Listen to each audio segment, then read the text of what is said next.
మోకాల నొప్పులకు ఎటువంటి సర్జరీ లేకుండా ఎపియాన్ పెయిన్ క్లినిక్ అందిస్తున్న అత్యాధునిక చికిత్స. అయితే మన కారాలు, స్పైసెస్, మన ఇండియన్ స్పైసెస్ ఇవన్నీ కూడా అసలు కారం అంటారు. ఏది తొందరగా అరిపి ఆకలేస్తుంది అది డేంజర్ అండి. అంతే. అది మీరు జొన్న రొట్టెలు 3 తింటే మీకు ఆకలి కాదు, రాగి ముద్ద తింటే ఆకలి కాదు, ఆరికలు సామలతో ఇడ్లీలు దోశలు చేసుకుంటే పొంగల్ చేసుకుంటే ఆకలి కాదు. Very simple. సో నీకు స్లోగా చిన్నగా అరుగుతా కార్బోహైడ్రేట్స్ అరిగి కొంచెం ఎనర్జీ ఇచ్చి మళ్ళీ ఫైబర్ అడ్డపడి మళ్ళీ ఇచ్చి అట్లా మీకు ఫుడ్ మీద. నేను పొద్దున్న తిన్నానండి, మీ మీద ప్రామిస్. పొద్దున్న తిన్నా, ఇంతవరకు ఏమి లే. 4వది ఉత్త వాటర్ తాగిన, టీ సార్ గ్రీన్ టీ ఏమి లేదు, 0. ఎట్లుంది ఎనర్జీ? మరి అందరూ ఇట్లా బతకచ్చు కదరా నాయన. ఎందుకురా? ఆరోగ్యం కోసము, హెల్త్ కోసము, హ్యాపీనెస్ కోసము సిగరెట్ తాగుతారు, టీ తాగుతారు. టీ తాగిపోతే నా బుర్ర పని చేయలేదంటారు, సిగరెట్ తాగిపోతే నేను బాత్రూమ్ పోలేనంటారు. ఇది చేసుకో.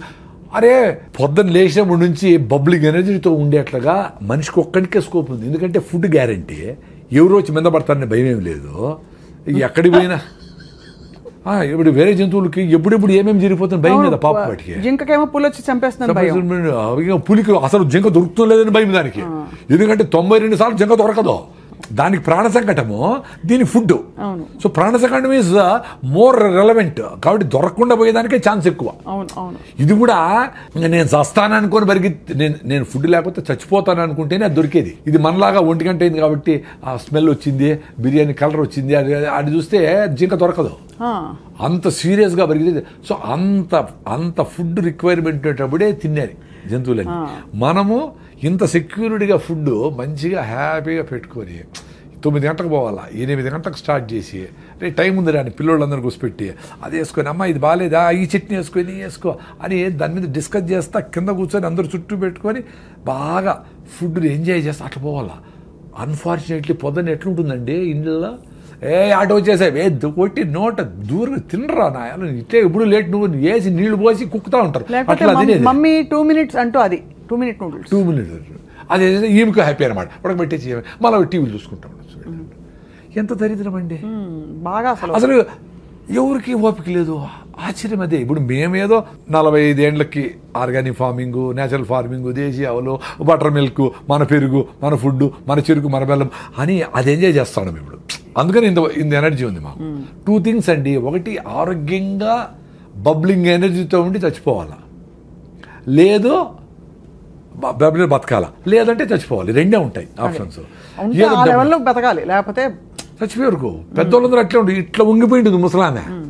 అయినా ఆమె యాక్టివ్గానే ఉండి ఊరికే మాట్లాడు, పల్లీలు వేసుకుంటుంది, ఊలుస్తూ ఉంటుంది, ఏదో దారాలు కడతాడు, జుట్టు పెడతాడు, ఏదో ఒకటి చేస్తూ ఉంటుంది.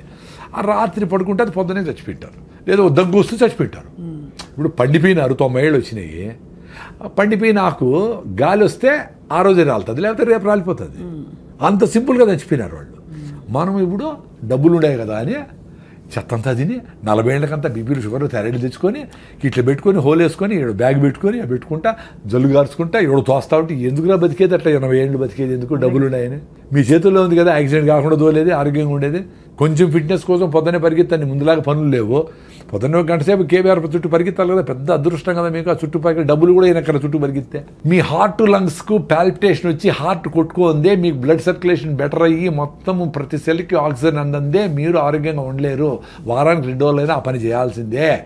వారానికి ఒక్కరోజైనా నువ్వులు పోసుకొని ఎండలో లేకపోతే మీకు విటమిన్ D3 రాదు. మామూలుగా పనిచేసే అందరూ ఏసీల్లో ఉన్నారు.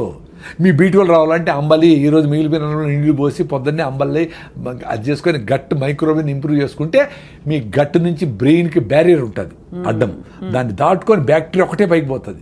పైకి పోయి అక్కడ బ్యాక్టీరియాతో డ్యాన్స్ చేస్తుంది.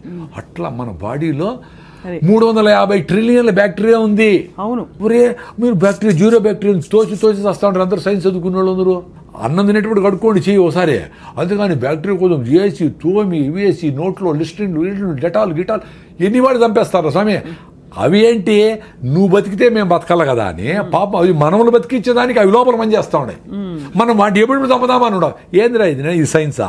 అందులో గుడ్ బ్యాడ్ 2 ఉంటాయి కదా సార్. కానీ గుడ్ బ్యాక్టీరియా, బ్యాడ్ అవి గుడ్ బ్యాడ్ మనం డిఫైన్ చేసినాము. గుడ్ బ్యాడ్ ఏం వాటికేం తెలుసు పాపము.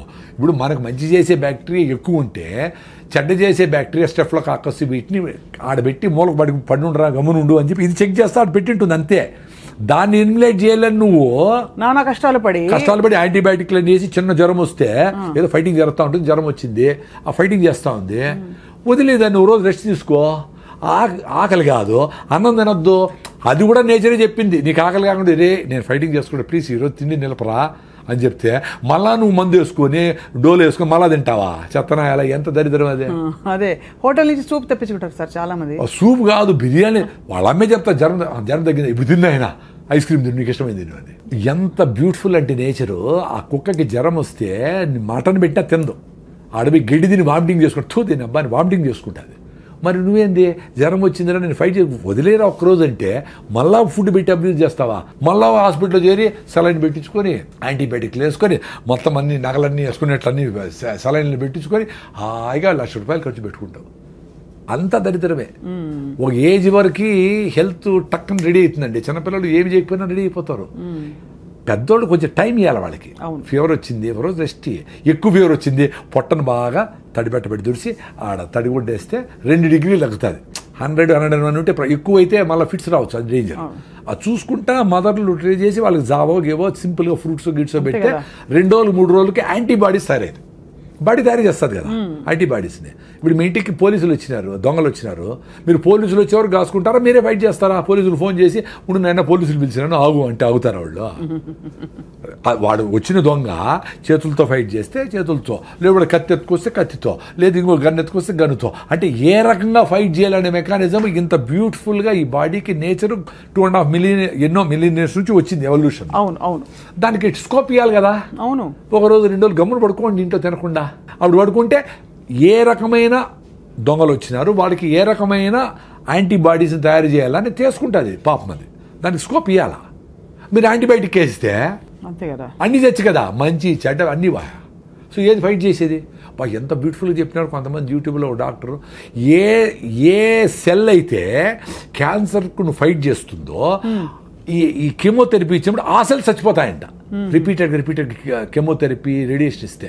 సో నీకు బాడీలో క్యాన్సర్ వస్తే ఫైట్ చేసే మెకానిజమే ఉండదు అని. అది తప్ప వేరే మార్గం లేదు ఇప్పుడు ప్రస్తుతం అయితే. అంటే అదే చెప్తా ఉండేది, క్యాన్సర్ వచ్చినాక ఆ బాధపడే బదులు మీరు యాంటీబయాటిక్స్ వేసుకోకనే ఉంటే, అనవసరంగా కెమికల్స్ వాడకుండా ఉంటే, అనవసరంగా పొల్యూషన్ పోకుండానే ఉంటే, ఏది క్యాన్సర్ వస్తుందో ఆ సెల్స్ని ఈ ఆల్రెడీ మీకు స్ట్రాంగ్గా ఉండే టీ సెల్స్ ఇవన్నీ అవి క్లియర్ చేసుకుంటా వచ్చేదాన్ని ఆటోఫాజీ అంటారు అని మీరు కూడా చేసింటారు ఇంటర్వ్యూ. ఆటోఫాజీ యషినోరి వసుమని నోబెల్ ప్రైజ్ ఇచ్చినారు. అంటే ఉపవాసం ఉండండి రా మీకు క్లియర్ అయితే పెద్దవాళ్ళు చెప్పినారు. మనం ఓకే అది తినలా. ఇప్పుడు నోబెల్ ప్రైజ్ వచ్చింది కదా సైంటిస్ట్కి, ఇప్పుడు ఉండండి ఉపవాసము. అప్పుడు కూడా మీరు రైస్ మాత్రం పట్టకుండా ఐస్ క్రీములు ఫ్రూట్స్ సాలడ్ ఉప్మాలు అన్నీ తినేస్తే అట్లా ఉపవాసం అంటే దేవుని కూడా మోసం చేస్తారా? ఉపవాసం ఉన్న వాళ్ళు చాలా ఎక్కువ తింటారు ఆ రోజు చాలా వరకు. అంటే వెరైటీస్ ఆఫ్ ఫుడ్స్ కదా, ముందైతే ఉత్తరం అన్నమే, ఇప్పుడు వెరైటీస్ ఆఫ్ ఫుడ్స్. అవును. సో ఇవన్నీ డ్యామేజ్ చేసి మన ఇమ్యూన్ సిస్టమ్ డ్యామేజ్ అయిపోతుందండి. Very simple. సో లంకణం పరమౌషధం అనేది మేము నమ్ముతాం. సూపర్. నేను ఉండా కదా, నేను పెద్ద అసిడిటీ పెట్టి నేనే ఉండా కదా, ఎప్పుడెప్పుడు వస్తుందని లాస్ట్ 3-4 days బ్యాక్ కూడా ఉన్నాను హ్యాపీగా. ఏమి ఇట్లే ఉండింది ఎనర్జీ.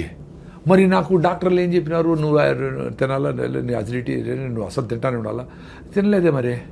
సో ఏ మ్యాజిక్ జరిగింది కదా. నా ఎక్స్పీరియన్స్ అదే అబ్బా.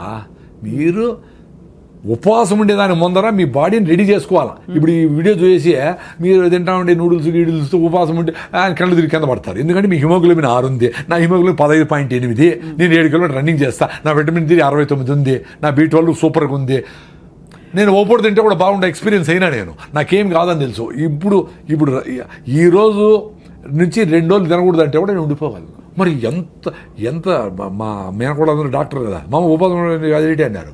మరి నా ఎక్స్పీరియన్స్ మరి ఏంటి? ఇప్పుడు సైలెంట్గా ఉంటారు కదా అందరూ. అంతే కదా, మీరు ప్రూవను ఆ ఉపవాసంతో రన్నింగ్ చేసిన రోజులు ఉన్నాయి. 2వ రోజు కొంచెం వీక్గా ఉంటుంది, 3వ రోజుకి ఇంకొంచెం వీక్గా ఇట్లా మాట్లాడకుండా ఇట్లా ఉండేది. నాకు యాక్టివ్ ఇట్లా ఉండాలండి. ఉపవాసం ఉన్నప్పుడు ఎందుకు సార్ ఎలక్ట్రోలైట్స్ కొంచెం పడ్డాక మనకి ఒకలాగా నిద్ర వస్తున్నట్టు మకతగా ఉంటుందా? దానివల్ల అంటారా? ఎలక్ట్రోలైట్స్ అని కాదు, ఫస్ట్ మనకు గ్లూకోజ్ ఆ కిక్ అనేది అలవాటు అయిపోయింది. అంటే గంట కాఫీలో టీలో ఐస్ క్రీమ్లోకి ఇట్లా వేసి రైస్ ఏమి లేకపోయినా ఇంత రైస్ కదా, పప్పు రసము సాంబారు వేసి ఇంత రైస్ కుక్తా, ఎంత గ్లూకోజ్ అది, ఇంత రైస్ అంటే ఇంత షుగర్ అని. ఆ గ్లూకోజ్ కిక్ లేనప్పుడు అది జరుగుతుంది. ఓహో, అలా నిద్రగా అలా అంటే మత్తుగా ఉండడము. అదే రివర్స్ కూడా అవుతుంది, ఎక్కువ రైస్ తింటే కూడా మత్తు అవుతుంది. ఎక్సెస్ గ్లూకోజ్ వస్తే కూడా దాన్ని ఏం చేయాలి, ఆగరా స్వామి నువ్వు నోరు మూసుకొని కూర్చోరా, దాన్ని అంతా కన్వర్ట్ చేస్తానని అప్పుడు కూడా మత్తు వస్తుంది.